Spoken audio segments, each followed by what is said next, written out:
सहनाववतु सहनौ भुनक्तु सह वीर्यं करवावहै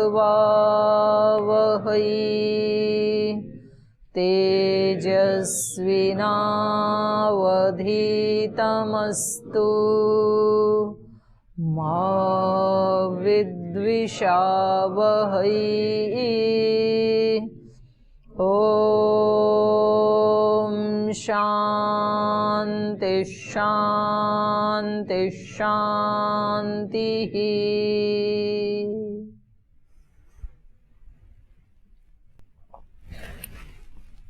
इसमें छांदोग्य उपनिषद में जो संवाद चल रहा था राजा जयबिली का और आरुणि गौतम का, इन्होंने 5 प्रश्न पूछे थे कि ये सब प्राणी मात्र कहाँ से आते हैं, कहाँ चले जाते हैं, उत्तरायण और दक्षिणायन का व्यावर्तन कहाँ होता है, वो अलग कहाँ होते हैं, और चौथा था कि फिर वो लोक भर क्यों नहीं जाता है।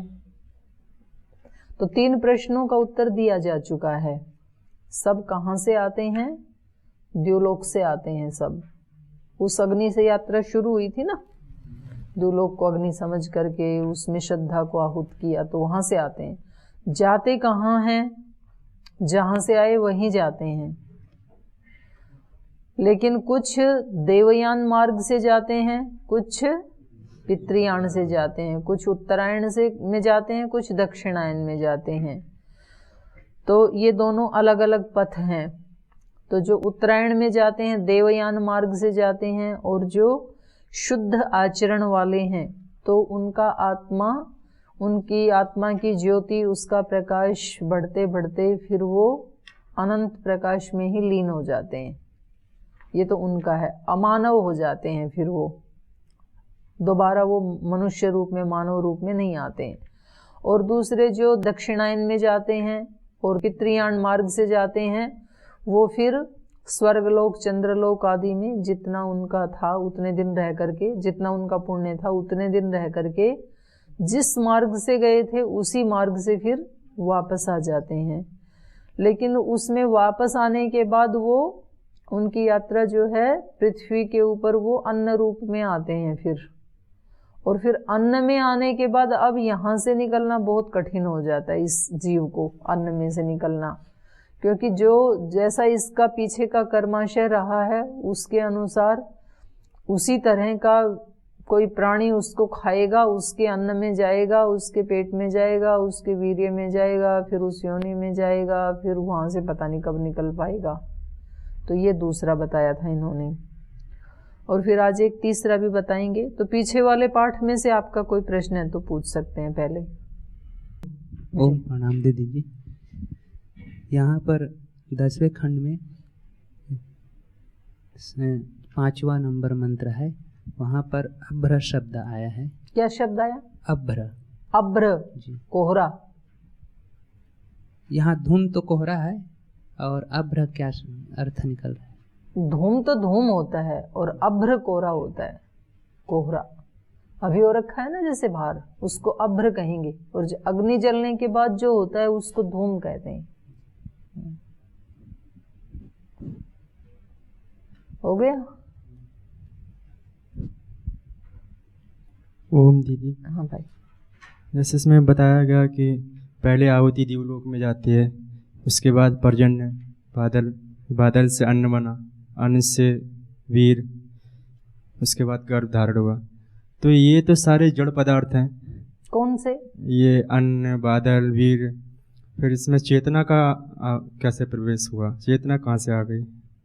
तो ये सारा संसार ऐसे तो चल रहा है, जड़ के संयोग से ही चेतन, सारी प्रकृति तो जड़ है। या फिर ये शरीर भी तो हमारा जड़ है ना। हाँ।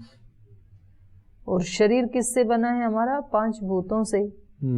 या इस दृष्टि से देखें तो शरीर का बीज क्या है? रजवीर्य है। तो दोनों ही जड़ी है ना जी। तो फिर इस शरीर में चेतनता कहाँ से आई? यही पूछना। आप वाणी से बोल रहे हो, आप ही बताओ। आप हाथ को ऊपर उठा रहे हो, ये चेतना का धर्म है। नीचे ऊपर करना, बोलना, देखना, पलक झपकना, तो चेतनता कहाँ से आई? चेतन से आई। दो ही तत्व है ना, सांख्य के अनुसार तो दो ही हैं, हाँ, जड़ और चेतन, प्रकृति और पुरुष। तो प्रकृति तो सारी जड़ ही है। तो मुझे ये लगा जो ये यात्रा जो चल रही है, ये जो सारी सृष्टि में जो यज्ञ चल रहा है, हाँ, तो ये किसकी प्रेरणा से चल रहा है? जड़ में चेतन की। तो चेतन कहें, ईश्वर कहें, ब्रह्म कहें, अच्छा, हाँ, तो ये सारा जो है ये वहां तक चल रहा है, फिर जब तक बच्चा पैदा नहीं हो जाएगा वहां आकर के वो अभिव्यक्त होती है चेतना। वही तो कहा था कि 5वीं आहुति में आकर के ये पुरुष वाणी में बोलने लगता है। जल, जल ही जीवन है, जल में ही ये सब कुछ ओतः प्रोत है, जल से ही सृष्टि है।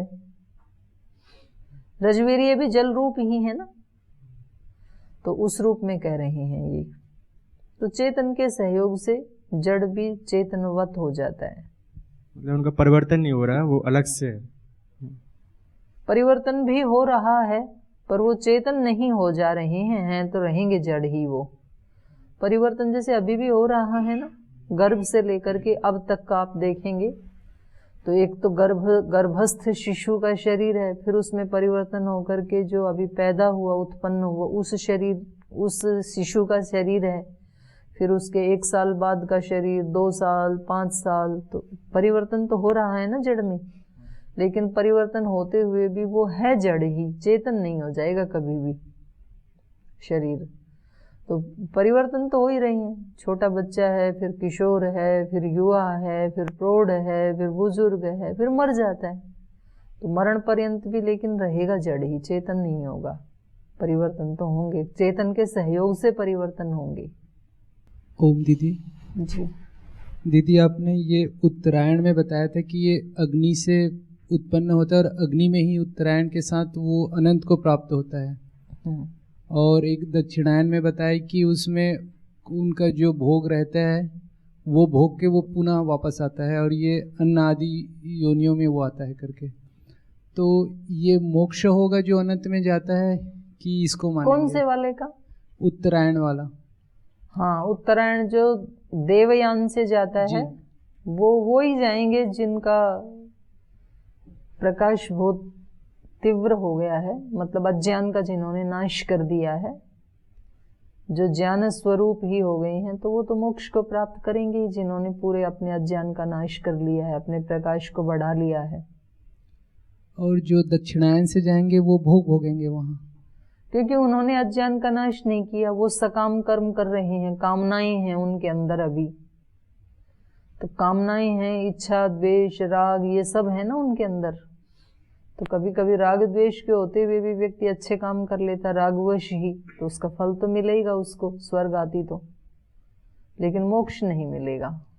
तो हम तो ऐसा सुनते हैं या तो मोक्ष होता है या मोक्ष नहीं हुआ तो कोई दूसरा शरीर या दूसरे योनि धारण करता है, ऐसे ये बता रहे हैं, ये भी तो ऐसे ही बता रहे हैं। तो इसमें वो कुछ भोग भोगता है बीच में जो उन्हें पुण्य कर्म किया है, उसके बाद वो वापस आता है करके आपने बताया जी। तो ये कुछ कालखंड रहता है क्या इसमें? हाँ तुरंत, बिल्कुल, हाँ तुरंत शरीर धारण नहीं करता? वो भी आएगा, आ जाएगा, वो तुरंत वाला भी आएगा जी। ये तो 2 हुए ना अभी तो, निष्काम कर्म करने वाले और सकाम कर्म करने वाले, पाप कर्म करने वाले भी तो हैं। अभी तो 3 प्रकार के कर्म है ना मुख्य रूप से, तो वो आ जाएगा तुरंत। वो जो एक इसमें नहीं आएगा, बृहदारण्यक में है वो, एक वो कीड़ा होता है ना सुंडी वाला, मतलब वो एक पत्ते से दूसरे पत्ते पे जब अपना वो मुख टिका देता है ना, तब पीछे वाले को छोड़ता है। ऐसा हरा हरा कीड़ा देखा कभी आपने? ऐसे ऐसे चलता है जो, तो वो पहले ऐसे ऐसे से ढूंढता रहेगा वो अपने मुख से, और जैसे उसको अगला सहारा मिला तब पीछे वाला छोड़ के फिर वहाँ शिफ्ट होता है। तो ये आत्मा की ये गति भी मानी है वहाँ पे, कि पहले ये अगला अपना तैयार कर लेता है कि मुझे वहाँ जाना है, तब इस शरीर को छोड़ता है। ओम दीदी जी प्रणाम। ये जो पिछले पार्ट में बताए थे कि 5 प्रकार की अग्नियाँ हैं और देवजन जो आहुति देते हैं उनसे उत्पत्ति होती है, तो श्रद्धा को आहूत किए तो सोम की उत्पत्ति हुई और उससे फिर वर्षा हुई। तो ये तो हम श्लोक में भी देखते हैं, जैसे वाष्परूपी जो जल हैं उठते हैं, फिर वो बादल बन के वर्षा होती है, फिर अन्न उत्पन्न होता है, फिर उस अन्न को खा करके पुरुष से वीर्य तैयार होता है, फिर उस वीर्य से गर्भ धारण होता है। तो ऐसा तो लोक में भी देखा जाता है। तो यहाँ जो बता रहे थे ये 5 अग्नियाँ जो हैं, इसको थोड़ा समझाते हैं आप। ये तो आपने बोल ही दिया, ये अग्नियाँ हैं। नहीं, 5 ये यज्ञ हो रहा है सृष्टि में, ये बताना चाह रहे हैं वो। एक आप यहाँ जो स्थूल यज्ञ करते हैं ना, तो ऐसे सारी सृष्टि में ही यज्ञ हो रहा है ये।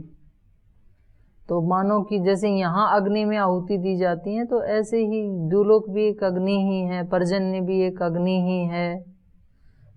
तो ऐसे इन्होंने उसको अग्नि स्वरूप, यज्ञ स्वरूप मान करके। तो इसमें तो दीदी क्रम वाइज हमें दिखाई पड़ रहा है कि श्रद्धा, प्रजन्य, फिर वर्षा, फिर अन्न, फिर वीर्य। पर यहाँ जो फिर बता दिए कि जो पितृयान से जो आते हैं वापस, तो फिर अन्न में आते हैं। उनका मार्ग भी बताया कल कि वो पहले ज्योति से वापस आकाश में, फिर आते आते क्योंकि जिस मार्ग से जाएगा उसी मार्ग से वापस आएगा वो व्यक्ति। जैसे आपको इस हॉल की छत पे भेज दिया जाए, तो जो जिस जीने से आप गए थे उसी से ही फिर वापस भी तो आएंगे जी। फिर यहाँ से बता रहे हैं निकलना बहुत कठिन है, तो फिर उसका तो कठिन तो है ही। तो इसलिए बताना चाह रहे हैं कि भाई अच्छे अच्छे निष्काम कर्म करो, नहीं तो इतना आपको चक्रव्यूह में फंसना पड़ेगा गर्भ में जाने तक। और फिर जहाँ आप जाओगे वो पता नहीं कैसे घर में, कैसे माता पिता, किस योनि में, तो ये बड़ा लंबा चक्र में फंस जाओगे। इसलिए मनुष्य को सावधान करने के लिए ये सुनाया जा रहा है कि ये मनुष्य इसी जन्म में ऐसे कर्म करे जो मोक्ष को प्राप्त कराने वाले हों, बंधन में डालने वाले ना हों। तो फिर भी मतलब इतना सुन के भी जो पढ़ेंगे वो तो पढ़ेंगे फिर। पर लोकाक्ति है दीदी कि लोग कहते हैं कि कोई 1-2 ही करोड़ों में निकलते हैं, तो ये जो हैं सब तो फिर हम लोग तो हाँ, तो वो हम अपने अंदर ही यही देख लो ना आप। इतना सारा सुना सुना के मैं थक गई, कितने साल से पढ़ा करके। कितने लोग पकड़ते हैं उसको, अपने अपने ढंग से तो सारे तो जी रहे हैं हम सब। हमारे गुरुजी हमें सुनाते हैं, स्वामी जी हमें सुनाते हैं, लेकिन हम जीते कैसे हैं?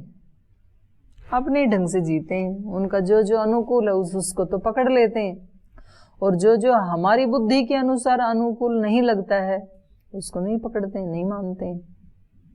तो ऐसे ये भी बता रहे हैं शास्त्रकार भी कि भाई ऐसी गतियां हैं उत्तरायण की और दक्षिणायन की। अब आपकी मर्जी, आप जिसको भी चयन करें। अब चयन तो हर व्यक्ति उत्तरायण को ही करेगा, कौन दक्षिणायन को चयन करेगा? लेकिन केवल मात्र चयन करने से नहीं होगा ना, वैसा जीना पड़ेगा। तो जो वैसा जिएगा वो तो छूट जाएगा। तो वो दोनों ऑप्शन है ही हमारे सामने, मोक्ष वाला ऑप्शन भी है और ये जन्म मरण वाला ऑप्शन भी है।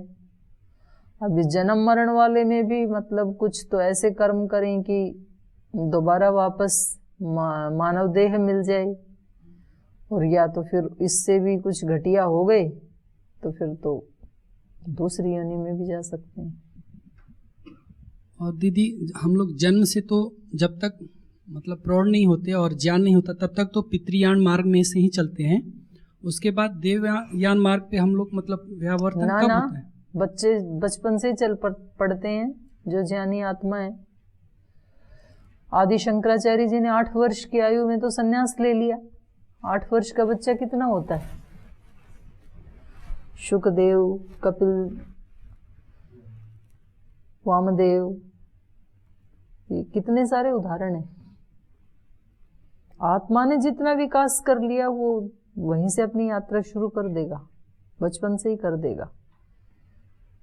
जितने हमने संस्कार बनाए हैं तो वो जागरूकता रहती है उसको। अभी भी छोटे बच्चे हैं, कुछ ऐसे ऐसे मिल जाते हैं बचपन में, उनको कितना याद है, पहले किया हुआ है। अभी तो उनको ऐसा माहौल मिला ही नहीं, किसी गुरुकुल में गए ही नहीं, तो भी पूरी गीता बोलते हैं। ऐसे डालते रहते हैं ना लोग इधर उधर सोशल मीडिया पे ऐसे बच्चों का, कि उनको भगवान नाम का सिमरण या मंत्र पाठ सुनाएं तो चुप रहते हैं, उसको बंद करें तो रोते हैं बच्चे। तो ये पिछले जन्म के संस्कार हैं जी। हो गए। तो 3 प्रश्नों का उत्तर दिया जा चुका है।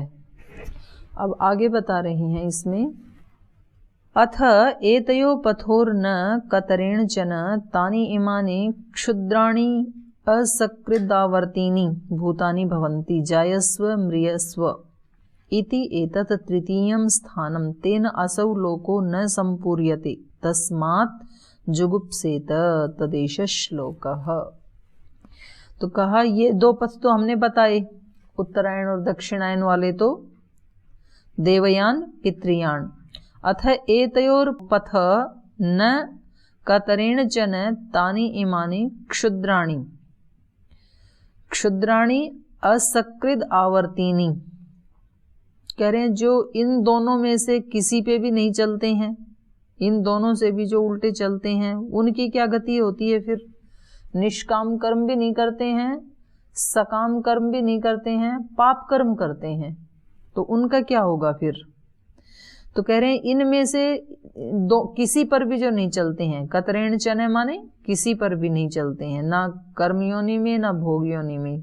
तो तानि इमानि क्षुद्राणि असकृद आवर्तीनि, तो वे ये जो क्षुद्र आत्माएं हैं, निम्न आत्माएं हैं, वो असकृत, सकृत माने एक बार, असकृत माने बार बार, असकृत आवर्तीनि, वो बार बार आवर्तन करते रहते हैं, जन्मते हैं मरते हैं, वो बार बार इसमें लगे रहते हैं फिर, क्योंकि उनको कोई गैप नहीं है बीच में। सकाम कर्म करने वाला तो स्वर्गलोक चंद्रलोक आदि में रुकेगा ना, थोड़ा तो विश्राम है, इनके लिए कोई विश्राम नहीं, ये तो बार बार जन्मते हैं और मरते हैं। असकृद आवर्तीनि भूतानि भवन्ति, बार बार जन्म लेने वाले प्राणी होते हैं ये। जायस्व म्रियस्व, पैदा होते हैं मरते हैं, जीना मरना। इति एतत् तृतीयम स्थानम, तो ये तीसरा स्थान है। पहले 2 स्थान बताए, जीना मरना ये तीसरा स्थान है। तेन असौ न संपूर्यते, और इसीलिए वो स्थान भर नहीं जाता है। ये था ना इनका अगला प्रश्न कि वो लोग भर क्यों नहीं जाता है, इतने मरते हैं। तो मरते हैं वो तुरंत पैदा भी तो होते रहते हैं उस कीड़े की तरह से, तो इसलिए नहीं भर जाता है वो रुकते नहीं है। कह रहे हैं तेन, इसी तीसरी स्थिति के कारण ही न संपूर्यते, वो लोक भर नहीं जाता है। तस्मात् जुगुप्सेत तद एष श्लोक है, इसलिए व्यक्ति को क्या करना चाहिए? जुगुप्सेत, घृणा करनी चाहिए इस वाले तीसरे वाले मार्ग से, बार बार जन्म मरण के चक्र वाले मार्ग से जुगुप्सा करनी चाहिए, घृणा करनी चाहिए, हटना चाहिए। तो कम से कम इस वाले मार्ग से, पाप कर्म से तो हम पुण्य कर्म को प्राप्त करें, और पुण्य कर्म से भी ऊपर फिर निष्काम कर्म को प्राप्त करें। तो सुबह से शाम तक जो काम करते हैं ना हम, तो उसकी हमें क्वालिटी चेक करने योग्य है।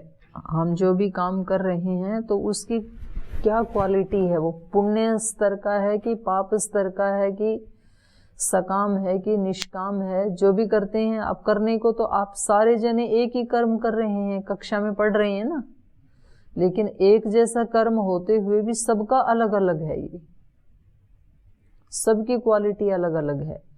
सबकी क्वालिटी कौन सी है? जो जिसके मन की स्थिति है इस समय पढ़ते समय, उच्च स्थिति है कि मध्यम है कि निम्न है, उसी स्तर का ये कर्म भी हो जाएगा। खाना सब एक ही जैसा खाते हैं, एक आश्रम में एक जैसा खाते हुए, एक समय पर खाते हुए भी सबका खाना अलग अलग फल लाता है। कोई उसी खाने को खा करके पुष्ट हो रहा है, कोई रोगी हो रहा है, कोई ज्ञानी हो रहा है, कोई बीमार हो रहा है। तो एक ही खाना, एक ही क्रिया, फिर इसका फल अलग अलग क्यों आ रहा है? क्योंकि वो कर्म अलग अलग क्वालिटी का बन रहा है सबका। जैसी जिसकी चित्त की स्थिति है वैसा ही वो कर्म फिर फल देता है, वैसा ही रिजल्ट आता है उसका। तो सुबह से शाम तक हमें अपने कर्मों को चेक करने की जरूरत है, कोई दूसरा नहीं कर पाएगा। आप याद भी कर रहे हैं तो किस भाव से कर रहे हैं, उसको याद करते समय चित्त की क्या स्थिति है। जब हम खेलते हैं या जब हमें कोई हमारी मनपसंद का कोई टीवी कार्यक्रम दिखाया जाता है तो हम कितने रिलैक्स होते हैं। जैसे मान लो जिसकी खेल में रुचि है और उसको क्रिकेट मैच दिखाएं तो फिर खाना भी भूल जाते हैं ना, उसको देखते देखते भूल जाते हैं।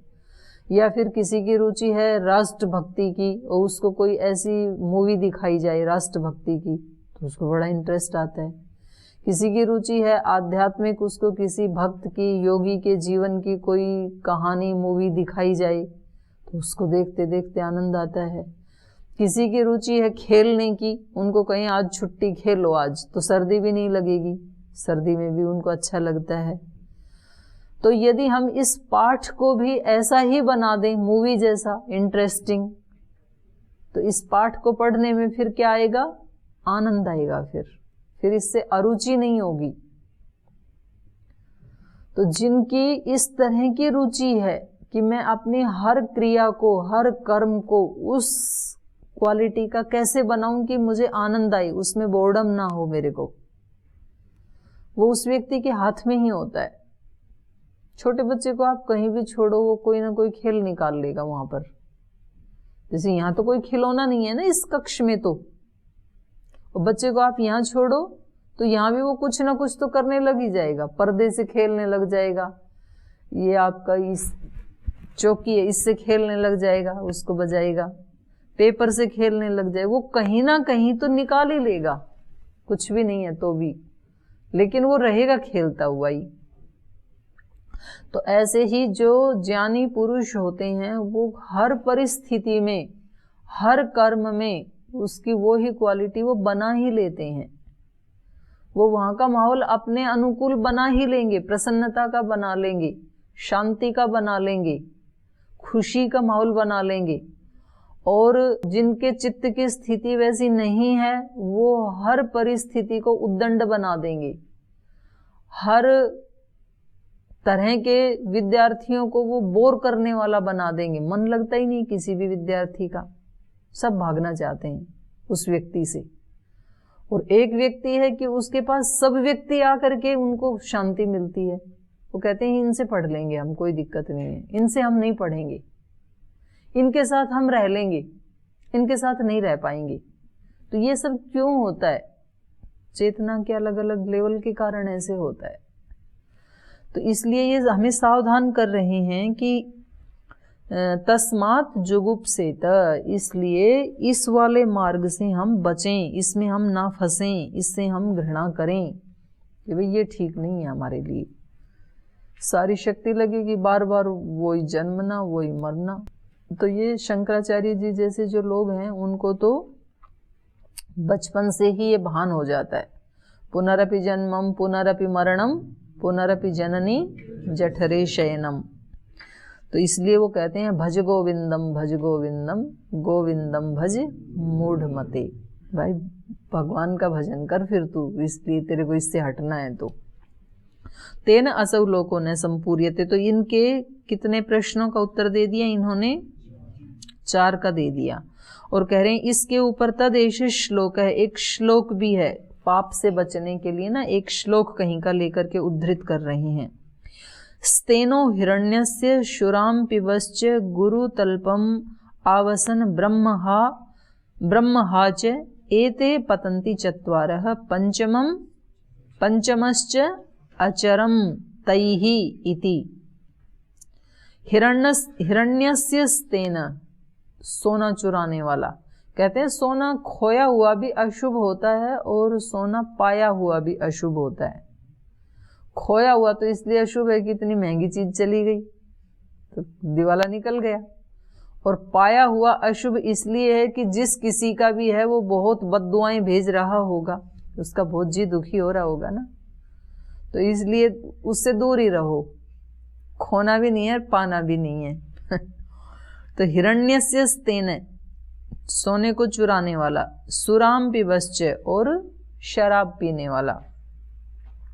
किसी भी तरह की शराब, शराब केवल वो लिक्विड उतना ही नहीं, किसी किसी को अपने अहंकार की शराब हो जाती है ना, घमंड हो जाता है किसी चीज का, तो वो भी एक तरह का नशा ही होता है।